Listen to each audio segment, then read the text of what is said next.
Assalamualaikum warahmatullahi wabarakatuh. Halo teman-teman.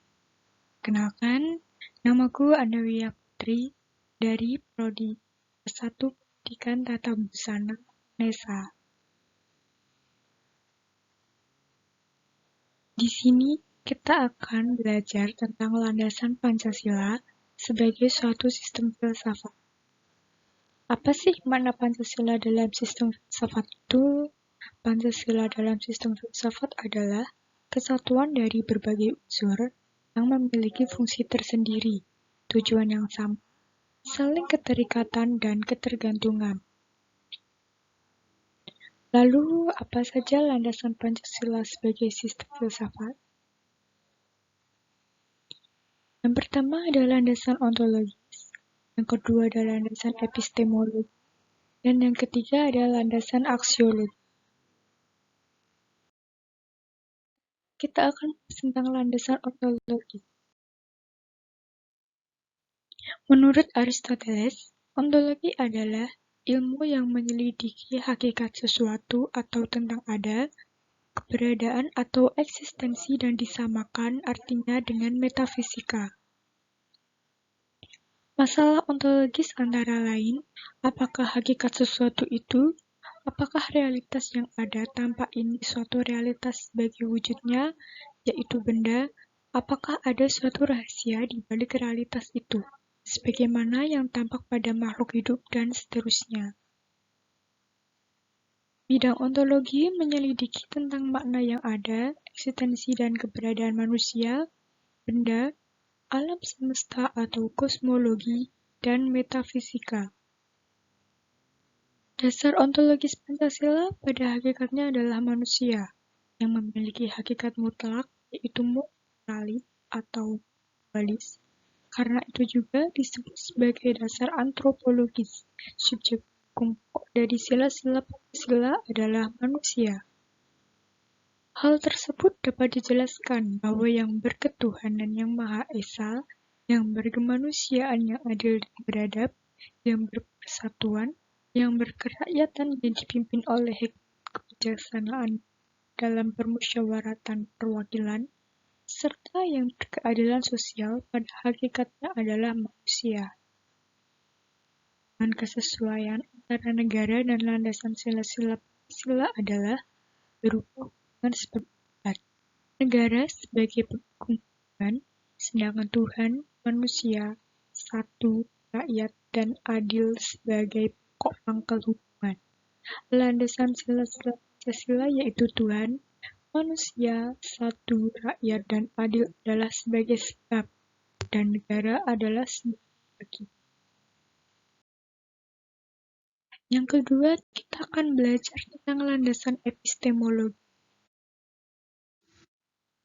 Epistemologi adalah cabang filsafat yang menyelidiki asal, syarat, susunan, metode, dan validitas ilmu pengetahuan.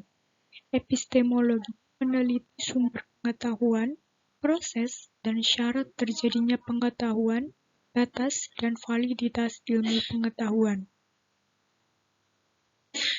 Menurut Titus, terdapat 3 persoalan yang mendasar dalam epistemologi, yaitu tentang sumber pengetahuan manusia, tentang teori kebenaran pengetahuan manusia, dan yang ketiga tentang watak pengetahuan manusia.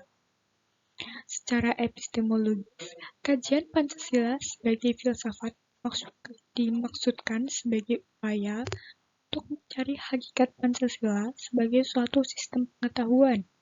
Pancasila sistem filsafat pada hakikatnya juga merupakan sistem pengetahuan. Berarti Pancasila telah menjadi suatu belief system, sistem cita-cita di suatu ideologi. Oleh karena itu, Pancasila harus memiliki unsur rasionalitas, terutama dalam kedudukan sebagai sistem pengetahuan. Pancasila sebagai suatu objek pengetahuan pada hakikatnya meliputi masalah sumber pengetahuan dan susunan pengetahuan Pancasila. Dasar epistemologi Pancasila pada hakikatnya tidak dapat dipisahkan dengan dasar ontologisnya. Maka, dasar epistemologis Pancasila sangat berkaitan erat dengan konsep besarnya tentang hakikat manusia. Ketiga, kita akan belajar tentang landasan aksiologis.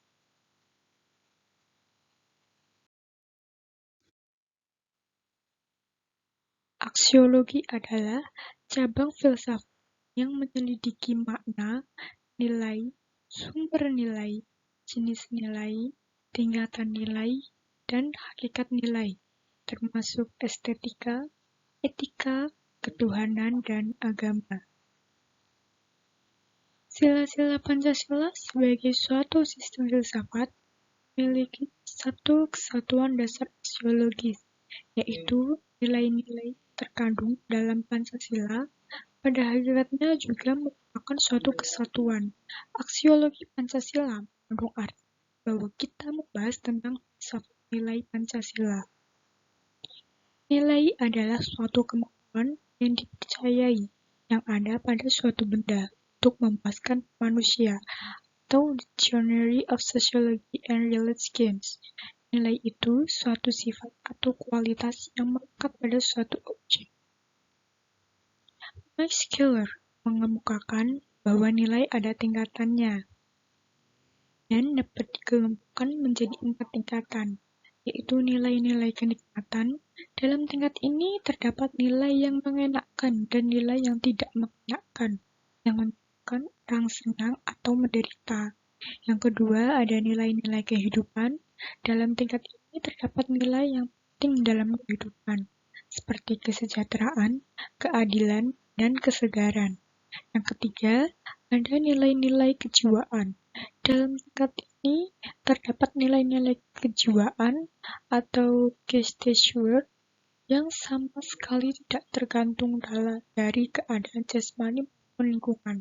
Nilai-nilai semacam misalnya keindahan, kebenaran, dan pengetahuan murni yang dicapai dalam filsafat. Yang keempat, ada nilai kerohanian. Dalam tingkat ini terdapat moralitas nilai yang suci dan tidak suci. Nilai semacam itu terutama terdiri dari nilai pribadi. Terima kasih teman-teman. Itu saja yang dapat saya sampaikan.